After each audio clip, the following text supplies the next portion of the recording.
On today's show, the latest news, some mailbag questions, and a look ahead to a back-to-back at home for the Hawks on Friday and Saturday. All that and more coming up. You are Locked On Hawks, your daily Atlanta Hawks podcast. Part of the Locked On Podcast Network. Your team every day.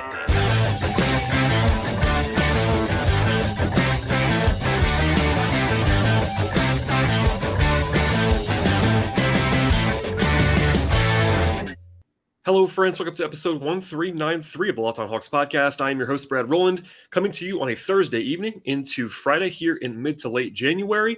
And today's show is going to cover a lot of different things with regard to the latest rumors and the latest stuff about the behind-the-scenes stuff for the Hawks, trade stuff, some mailbag questions in the middle of the podcast. And then at the end of the show, we'll be covering the back-to-back the Hawks have starting on Friday with a back-to-back in 24 hours at State Farm Arena. Not always the usual there, but plenty of basketball action to come over the weekend. Might be a little bit of a shorter episode, but I definitely encourage you to make this podcast, the Locked On Hawks podcast, of course, your first listen each and every day. Check us out across podcast platforms, whether it be Apple Podcasts or Spotify or YouTube on the video side. We've been very busy in this space in recent days. We had 2 shows on Monday. We had a show last night. We'll have more to come Friday and Saturday with our usual game breakdowns and wall-to-wall stuff there. So please tell a friend about the podcast, spread the word, and I thank you for listening to today's show.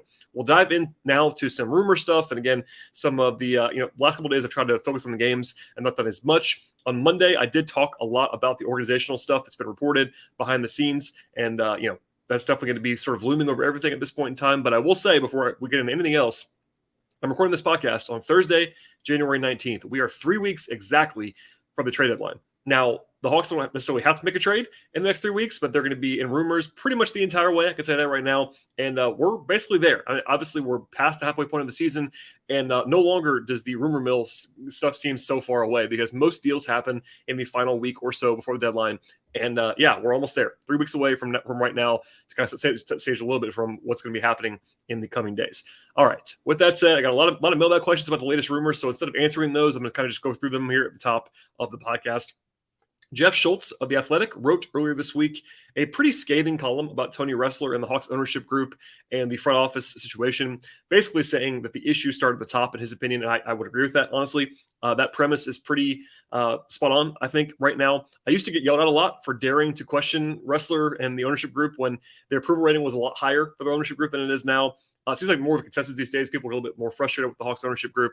Obviously, nothing is as black and white as it might seem, but I do agree that there have been some questions starting from the top. And basically, ownership, as my friend Daniel LaRue always says, is the biggest competitive advantage in the NBA. And the Hawks don't really have in my mind, what's considered to be a top flight ownership group at this point in time. We'll see. That can change. It's not the worst it's ever been. I know there's been lots of Atlanta Spirit Group jokes flying around in recent days, but that was sort of an interesting column from Jeff. And I've always said about Jeff Schultz, he has a lot of the best sources in the city. He's been around for a long time. Knows a lot of people. And I talked about this stuff on Monday as well, so I won't repeat it all. But some interesting stuff that was in this column from Jeff that I wanted to highlight. He reported that Tony Ressler, quote, became increasingly involved in basketball ops, end quote. And as I've said many times, Ressler was the one that basically demanded big changes after last season. That's not a huge surprise. It was kind of out there. And look, he can do whatever he wants as the owner. That's something I will always say. Ownership is interesting. Like from the fan side, I'm often kind of baffled by fans that want to like sort of defend ownership for not spending money and all that stuff. But at the end of the day, the owner, and particularly the majority owner, can do whatever he wants to do.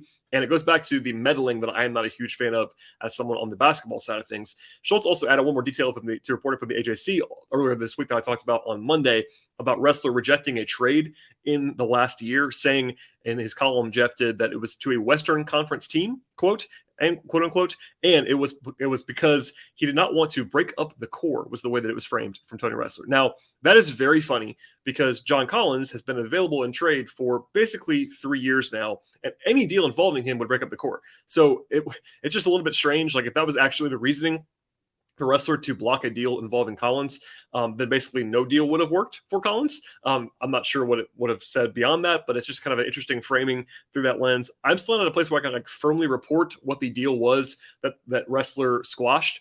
But I will say the Western Conference thing is pretty interesting because it's been widely reported a few times, including by me confirming it and Mark Stein and other places, that the Hawks and Kings were very close to a deal last summer that would have involved Collins going to Sacramento. I'm not entirely sure. I am not reporting that was the deal, but if you kind of connect the dots, it does make a lot of sense that if Ressler was the one that vetoed that, I can tell you this, that deal got close. I've heard that multiple times. That deal was like almost done, if not all the way done. And just months later, they did send Kevin Huerter there in a luxury tax avoidance deal that was certainly about money. So we'll see if that was actually the deal. Maybe we'll never know about that, but just interesting stuff. I'm not sure if Ressler will draw the line this year with the Hawks winning. That's also sort of looming here because if you remember, if you're a longtime Hawks fan, 5-6 years ago at this point, Ressler famously stepped in to block a deal involving Paul Millsap because the Hawks went on a winning streak in the middle of the season. And that was the year in which they made the playoffs with Dwight Howard, but they were below. They had a negative net rating the entire season. They were not a very good basketball team, but Ressler got a little bit excited because the Hawks won some games mid-season and kind of overreached and blocked the deal. Now, that may not happen this year. I think this Hawks team, by the way, this year is better than that Hawks team, so I'm not making that comparison one for one, but it can sort of ebb and flow during the season. And that's why with 3 weeks to go, we're learning a lot more in the near future. Okay, so that's the Schultz column from earlier this week. Shams Charania also wrote his Inside Pass column on Monday morning, and he reported that the Hawks are, quote, in serious talks, end quote, with Chris Grant about a senior advisor role. I talked last week about how the Hawks basically have no one in the front office that has huge experience, basically as little front office experience as you pretty much ever see. Well, obviously, Landry Fields has been around for a while now, but between that and Kyle Korver is a first-timer in his role, Nick Ressler, of course, prominently involved, etc. Chris Grant would fix some of that experience gap.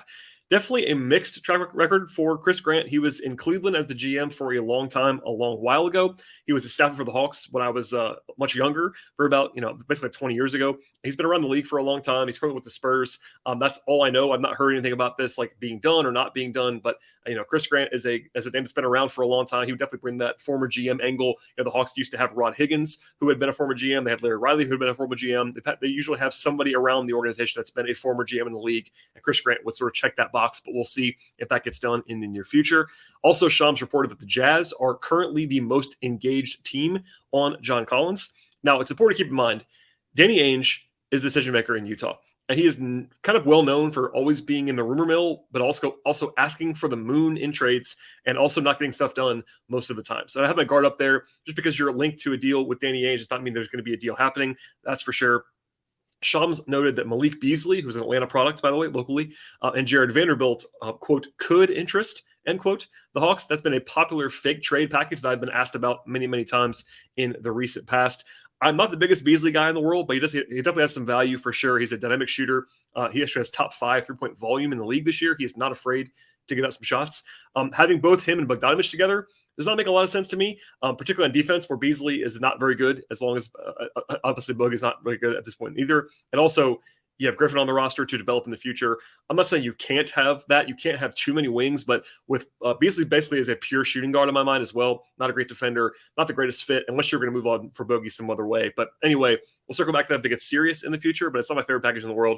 I have a hard time with that being the return for Collins, unless it was accompanied by a plan again to move Bogey, but we'll see.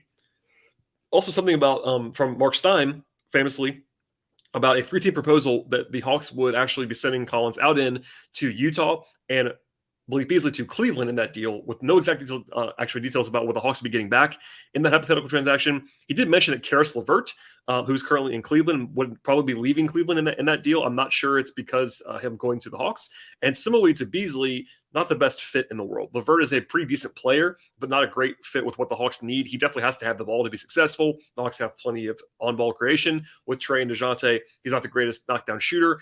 Defensively, it's kind of below average. And there's a reason why the Cavs are in the market for a 3 is because LeVert's not a 3. He's a 2 that needs the ball, etc. So that's kind of where we are right now on the Collins front, other than Shams also reported that the Wizards have interest still in John Collins. No big surprise there. It's been noted by multiple reports, including what I have heard behind the scenes, that Washington seems to want Collins, but also not want to trade Kyle Kuzma, which is interesting. Kuzma can probably play a little bit of 3, but he's mostly a 4. And they also have Porzingis, so that's a little bit of a strange alignment. It seems like they have made Rui Hachimura, their former lottery pick, available in trades. Maybe Danny Avdija as well, available in trades. So Potentially the Hawks get in the mix there if Washington were to come calling on Collins. I'm not the biggest Rui guy. I think Denny would be interesting as a sort of throw-in piece, but we'll see along the lines there. But nothing is imminent right now. Still 3 weeks to go, and we'll come back to Collins later on in the podcast. One more thing I should say that I forgot to mention now. Sean Devaney, who used to be at Sporting News and is I think it's at heavy.com, something like that right now. A credible source for sure. He reported that the Hawks and Miami actually had some discussions about John Collins that have, quote, since gone dormant, end quote.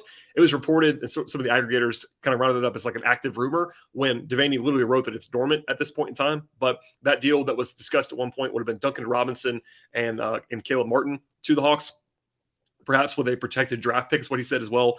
Those talks could be rekindled in what he was saying, but there's I guess there's some concern about Collins and Bam in Miami. I would be concerned about taking Duncan Robinson's contract if I was the Hawks. I would not want that necessarily. So it's still pretty cold at this stage with regard to John. And one more non-rumor thing came from Woj that we'll get into in a second about some stuff that he said on the TV side on Wednesday. I'm going to get into some of the contract stuff about the Hawks, salary cap, etc. Some mailbag questions on the way as well. And then, of course, a look ahead to the weekend. But first, a word from our sponsors on today's podcast. Today's show is brought to you by Built Bar. If you're looking for a delicious treat, but you don't want all the fat and calories that go along with it, you need to try a Built Bar today. Of course, it's 2023. I know one of my goals this year is to be a little bit healthier. And if you're anything like me, you don't give up all the taste that comes along with eating healthier. And Built Bar is a great option to not have to give up the taste to eat healthier this year. And with Built, healthy is actually tasty. And they're so delicious that you actually won't even believe that they're actually good for you as well. Built Bars have 100% real chocolate. Yes, real chocolate on the outside. And they come in a ton of awesome flavors. Built Bars taste like a candy bar with only 130 calories and 4 grams of sugar to go along with 17 grams of protein. And you also don't have to wait around to get the box that you want right now. For a long time, I've been telling you to order at Built.com, and that's still a great option for you, quite honestly. But you can also get them at your local Walmart or local Sam's Club. That's right. Walk into the pharmacy section of a local Walmart and grab a box of Built Bars, including a 4-bar box of my personal favorite, cookies and cream. Or if you're closer to a Sam's, running a 13-bar box. Yes, a 13-bar box from Sam's right now. Make sure to check out Built Bar today, no matter what. Walmart, Sam's, Built.com, etc. Start your new year right with Built Bar. All right, some mailbag questions to come, but first, some more newsy kind of things. Woj on TV on Wednesday, you might remember this, the Hawks played on ESPN, at least nationally, on Wednesday, and usually that's a good excuse for the Hawks, for ESPN to get some Hawks talk going, in a way they don't usually. If you are not a follower of those national shows, very rarely, there's not a lot of Hawks talk usually. Anyway, Woj talked about John Collins in the pregame show of that game, and he indicated basically that some teams view Collins' deal as a, quote, hindrance in trade talks. It's a lot of money, of course, still on the deal for Collins. And he actually said that Utah, going back to what I was saying before about Danny Ainge, might even want a pick to take Collins, which is kind of crazy in my mind. That's, it's Danny Ainge being Danny Ainge. I don't really sort of roll my eyes about that. But as far as the deal is concerned, I've got a lot of questions in recent days about whether Collins' contract is a positive asset. There's a lot of nuance here. And I've said this before, I'll say it again now. I do think the Hawks, when they signed Collins, should have negotiated harder with Collins. That does not mean that the deal is bad, which we'll come back to, but the Hawks basically had him over a barrel in restricted free agency. And it's tough because sometimes guys get squeezed. It's not like a pleasant process. Famously, Capella got squeezed pretty bad in Houston originally, as a good example in recent years. But basically, I think the Hawks could have signed Collins for a lot less, and there was not a whole lot that Collins could have done to sort of avoid that. But Travis Schlenk is more of a, not the hardest negotiator in the world. He's more of a soft negotiator than some. He likes to maintain relationships, etc. And at the end of the day, the Hawks paid him quite a bit of money. Now, yes, it's about $25 million a year over the life of the deal for Collins. But keep in mind, if you've not heard this already, I apologize. And I'll say it one more time now. The cap is going up at a pretty large rate every year. And basically what I would say to you is the easy sort of, shortcut way to think about this is that Collins making $25 million a year right now is like making $20 million a year 2 years ago, something like that. It's only 19% of the cap as the cap is moving up higher. So it's not as big of a deal as you think it is, even though it's 5 years, 125. It's a lot of money. I get all that. But you got to keep in mind that the cap is going up faster than his actual salary is going up. So that's my translation. Just think of him as a $20 million contract instead of $25 million. That's probably a little bit more appropriate for what you're thinking in your brain. And look, I've asked a lot of people about this around the league. I think that Collins is appropriately paid. I think if I had to choose whether he's underpaid or overpaid, I would probably still lean underpaid a little bit. I think he's appropriately paid. So moving on from him and paying, if you're the Hawks, to get off of him should be a total non-starter. That would be a deal that I would rip the Hawks for doing. If they were to treat Collins like a negative asset, that would be a bad approach from the new front office. So anyway, Woj did say that the front office does not see Collins as a guy to just dump and get off that money. That's one report now, but that's a good sign in my mind. He did say that he expects the Collins market to kind of heat up a little bit in the next couple of weeks, and the Hawks are going to be, quote, really active, end quote, in trade talks. But it's interesting because, look, I'm a big Collins proponent. I think he's a very good player. He's been an underrated defensive player this year, all that stuff. And even I don't think it's like a huge bargain on that contract. So that's part of the calculus here, is that the Hawks also want to almost certainly cut money in that deal, because famously, the Hawks don't want to pay the tax, at least this year.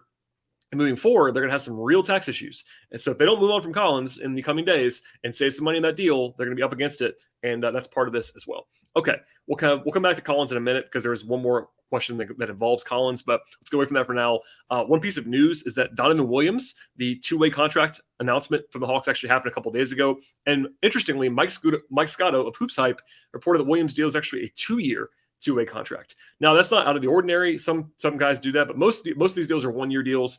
And it's friendly to the team to have him for 2 years, because you can cut him pretty easily if you want to, but also if it works out very well, you have him very cheap for next year. He's more of a developmental piece than Culver was, who he's replacing. Williams is a 21-year-old with some real upside on the wing if it all were to break right. But obviously a two-way guy, you can't expect too much, but it's a good flyer in my mind. And getting him for 2 years on that two-way deal makes it easier, because at the end of this season, they could just kind of write in pencil, or at least write in pen if they want to, that Williams is going to be one of their two-way slots for next year. And that kind of helps with the planning process moving forward. I got a question from I actually don't have the name in front of me, so my apologies. But it was about the projections on the Hawks after this 4-game winning streak. The Hawks are now, of course, 3 games over 500 at 25. Sorry, I'm doing all the math wrong at this point in time, but they're 4 games over through 45 games. That's what I was going to say. And it is what it is. Like, they're 45 games in, 37 games remaining. As soon as they hit the halfway mark, they were 19-22. They won 4 games in a row to get over 500 at 23-22. So it's interesting to kind of look at this now versus a week ago. Like, for instance, 538's Raptor model has the Hawks at a 66% chance to make the playoffs as of now. A week ago, it was in the 40% range. So that's a big gap, a big jump, I should say, over 1 week of time. Raptor is the more player-based of their projections, kind of taking account into the Hawks' talented roster, and that's why they're a little bit higher on the Hawks. Their ELO model, which is more results-based, has the Hawks a little bit lower at 42 wins and a 56% chance to make the playoffs. Still pretty positive there. As far as the East is concerned, though, the Hawks are kind of in the middle tier. There's a clear top 5. Boston is in their own tier by most projections right now at number 1. And then you have, in some order, the Bucks, the Nets, the Sixers, and the Cavs from 2 through 5. And then the Heat are kind of in that no man's land at number 6 because of their past performance and their recent performance. And then it's sort of the Knicks and the Hawks somewhere in the 7 and 8 range, down to Chicago, Indiana, and Toronto in that 9, 10, 11 kind of group at this point in time. Most systems have the Hawks at like low 40s in wins and like a 50 to 60% chance to make the playoffs. And again, that's a lot higher than it was a week ago with 4 straight wins, but I tend to like that projection. It's not too bad. I think it's if anything, I'd probably leave it a little bit higher than that. I think the Hawks winning 49, 50 games like I thought preseason is a lot less likely now, but the Hawks have been famously a second half team in the last couple of years, which certainly is on the radar for this year moving forward. All right, mailbag time. So, question from Francis, who says, is DeAndre Hunter making the leap? Now, this is interesting because my pal Andrew Kelly, Future Hoops, been on the show many times, has been talking about this as well. And my answer to that question is basically kind of, but not all the way. In the last 9 games, since Hunter came back from an injury, he missed 3 games, he's shooting 42% from 3 and has about a 60% true shooting mark. It's 9 games, but that's obviously really good. 17 points a game in that sample size, and those numbers are obviously very, very solid for DeAndre. I'm a little bit less excited about that because I think a lot of that is tied to just some jump shooting, which he's a decent jump shooter for sure, not like a dynamic one at this point in time. But I think the big thing on the positive side for Hunter this season and also in recent days is his ability to stay on the floor and defend. He's playing big minutes, and defensively, he's having the best year of his career very clearly in my mind at this point in time. The Hawks are 4.5 points better per possessions when Hunter plays versus when he's off the floor, and the advanced metrics like EPM and Raptor, etc., are buying the defense as well. They don't have him as an elite defender, but he's been a pretty good defender, and I think probably really good at times this year. I'm comfortable with that at this point. even when you account for his bad rebounding, which is still a problem at this stage. I think he's been a good defender. He's big, he's physical, he's good positioning wise, and he's gotten a lot more adept off the ball. He's been a little bit better actually as a rebounder this year. I'll say that. It's still bad, but it's been better than it was last year, where it was like really, really alarmingly bad in terms of the numbers on the glass. It's been just below average this year, maybe even a little bit worse than that, but still not as bad as it was a year ago. Offensively, a little bit more mixed on Hunter. We are at about 90 games over the last 2 seasons of Hunter playing, and he's shooting about 38% from three. I trust that. I think he's a good shooter. He's not a great shooter. He's a good shooter, and that's all you need out of him, honestly. But the big thing is he's taking a whopping 45% of his shot attempts from either floater range or long mid-range. That is not a good thing for most players. Now, he can take those shots and make them, but he's in the 94th percentile in the percentage of shots taken from the mid-range. And that's like an area where you don't want to be efficiency-wise. He's a pretty good shooter on the shots. Like, honestly, Hunter is going to make like somewhere in the low to mid 40s on long twos, and that is not a bad number, but it's not super efficient either. It's hard to be super efficient overall taking a lot of those shots. A good example of that also is DeJounte Murray, who's even more dynamic than Hunter is, obviously, but has always had some efficiency issues in his career because he takes a lot of long twos. Also, though, Hunter is in the 30th percentile or worse in both rim frequency and rim accuracy. So basically, he doesn't get to the line, doesn't get to the rim very often, and when he gets there, he's not a very good finisher. And for a guy his size at 6'8", who's strong and long arms, all that stuff, he should be better than that, and he just isn't at this point in time. Also, he has as many turnovers this year with 48 as he has assists this year, also 48. That's a pretty brutal ratio for someone who plays a lot of small forward. He plays some forward, obviously, but a 1-to-1 assist turnover ratio is not good for a perimeter-based player. So that, Hunter's never been a great passer or a ball handler. Those are still weaknesses that are in there. So basically, in a lot of ways, his strengths and weaknesses are similar to where they were in previous seasons. And in general, offensively, like the metrics don't really like Hunter very much, but a lot of that's tied to his passing and basically the league average is shooting that he does, maybe a little bit higher than that at times.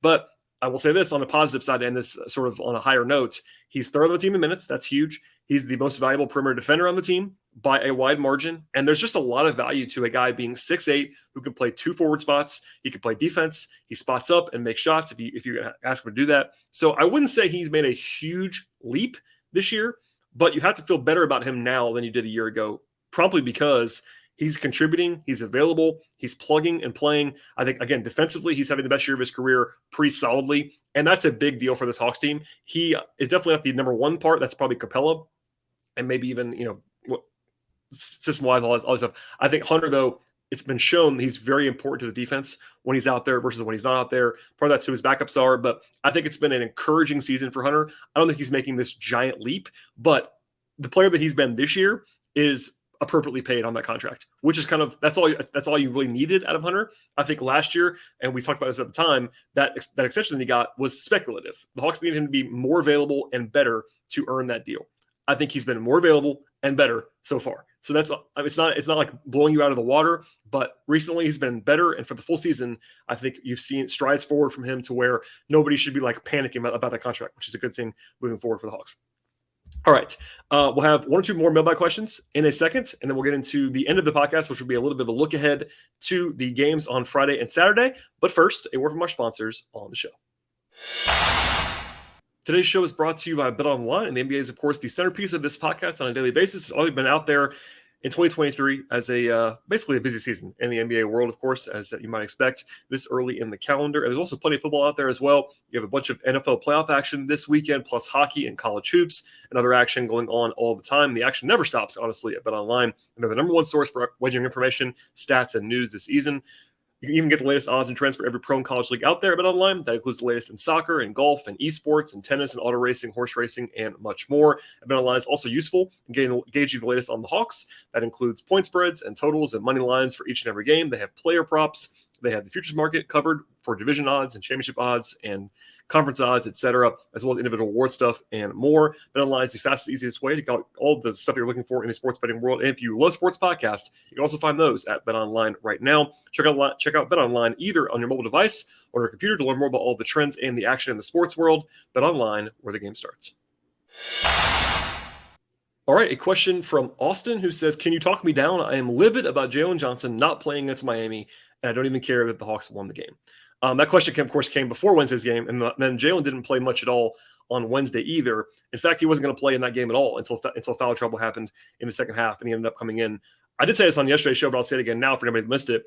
I was impressed with Jalen coming off the bench cold in the third quarter and being locked in and prepared to play. That's not a small thing. You might think of it as a small thing. All these guys are pros, but Jalen being a 21-year-old, not playing in the first half, probably frustrated about that, coming in and playing well and being prepared is a really good sign. Anyway, as for the question, my experience is that I will not be able to talk you down about this because I think people are just mad about Jalen Johnson's deployment. Same thing happened last year. Even now with Itchy Griffin, every night there's someone telling me that he should play more. Young guys, that's just the discussion that always happens. I get all that. I said it last night as well, but I want to be very clear. If it was up to me, Jalen would play every night. I'll say that one more time. If it was up to me, Jalen would play every night. At least the Hawks should be, in my mind, carving out a first half run for Jalen Johnson. If he plays well in the first half, you can reevaluate that and play him in the second half. If he struggles in the first half, go ahead and trim down the rotation to 8 and roll with that. That's totally fine with me. But instead, they're rolling with that top 8 clearly. Now, I think the top 8 is the top 8. I said it before. I still believe that. I think there's a very clear dividing line from the top 8 before you get to Jalen at 9 on the team pecking order. And that part, I do agree with that sort of evaluation from the staff. And again, Nate McMillan, for all of his strengths and weaknesses, he's not a big development guy. He trusts who he trusts, and he's not really going to be someone who cares a lot about anything beyond the game that night. So that's, you could certainly argue about that. That's just the reality. So that's the backdrop.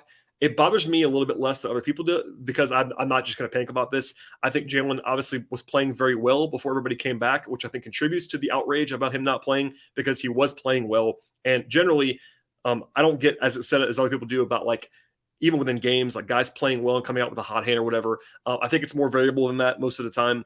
I do agree, though, again, that it's not ideal to have Jalen playing some of his best basketball and then immediately not playing. Again, I would be playing him if it was up to me, let's just say.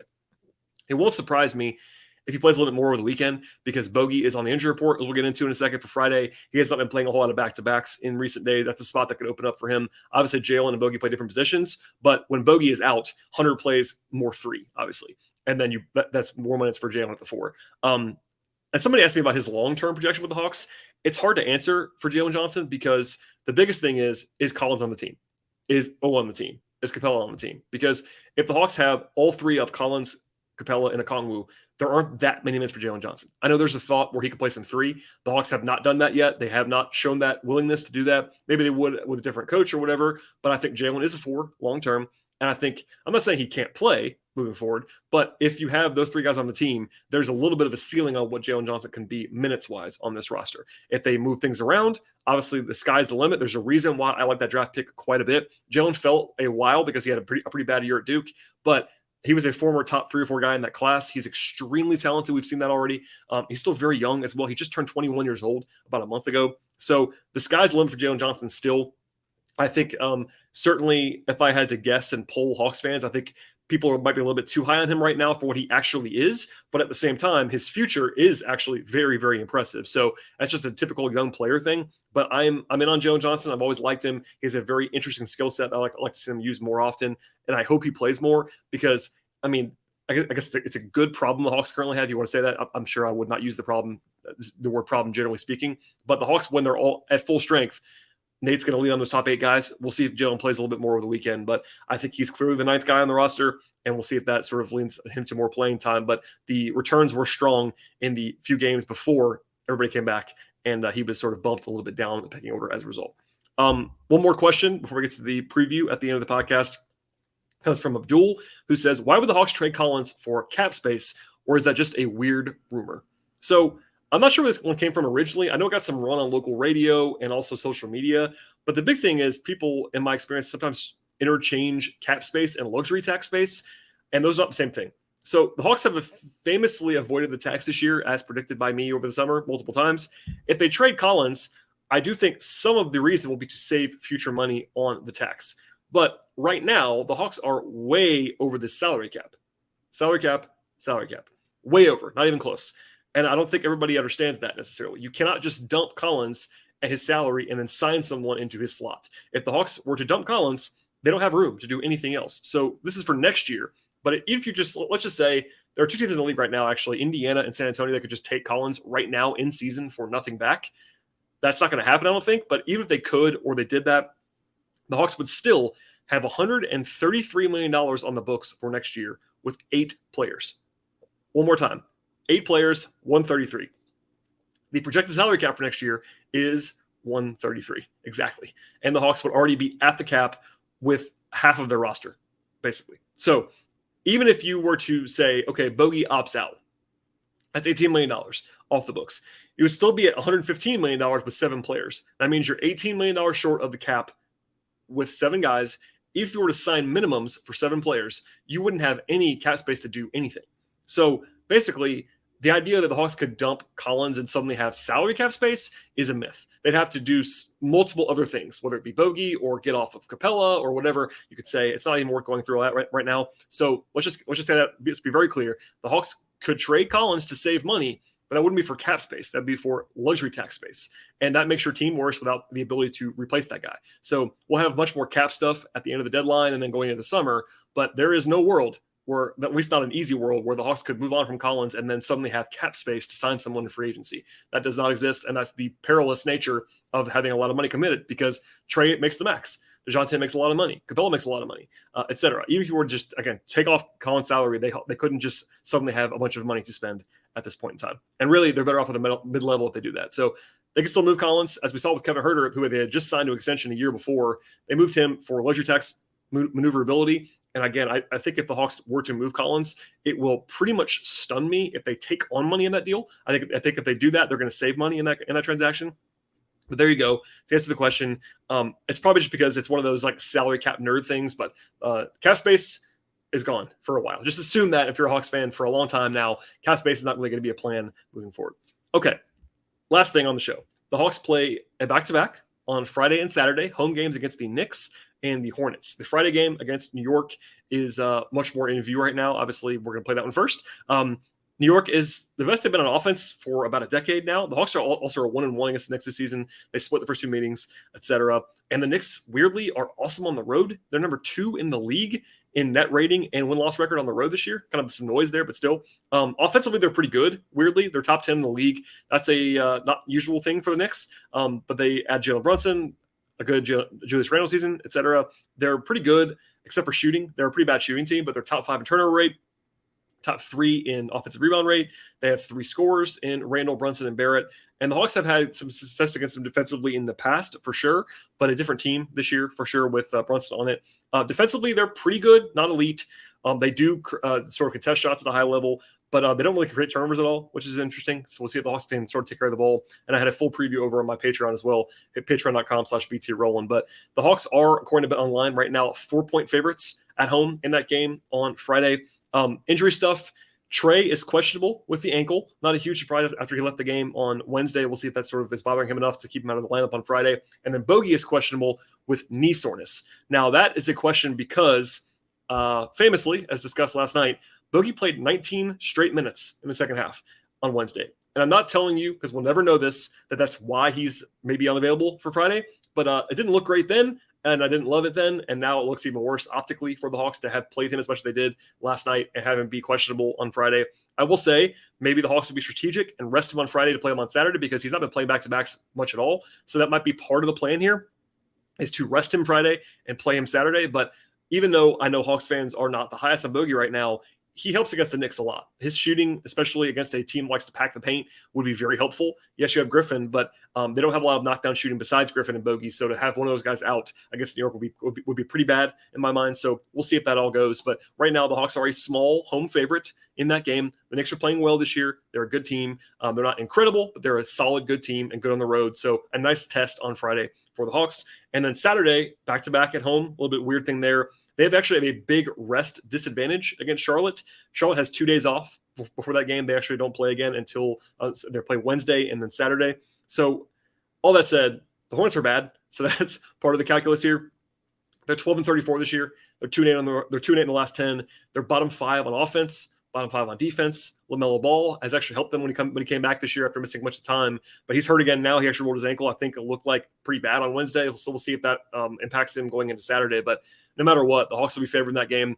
I will say, though, first week of the season, the Hawks got blown out of the building by the Hornets at home. So I'm sure that will be a talking point from Nate. Hey, guys, remember this? When the Hornets, who are terrible, beat you by a lot in this building. So the Hawks, I think, will be favored in both games. We'll see if they're able to kind of hold serve in that spot, but nothing's ever assured in the NBA. I think the median end result is probably 1-1, even if 2-0 is more likely than 0-2 during the stretch, but we'll see, and we'll have full coverage as we always do in between games and then after the game on Saturday as well. All right, a lot of stuff on this podcast, sort of a smorgasbord on this Thursday. Hopefully you got something out of this show. We'll have much more in the future. Please subscribe to the podcast. Please check out the podcast no matter where you are listening to the show: Apple, Spotify, Stitcher, YouTube. Spread the word about the podcast as well. Follow the show on Twitter at Locked On Hawks. Follow me on Twitter at BT Rowland. And I appreciate everybody listening. We'll see you guys after the game on Friday.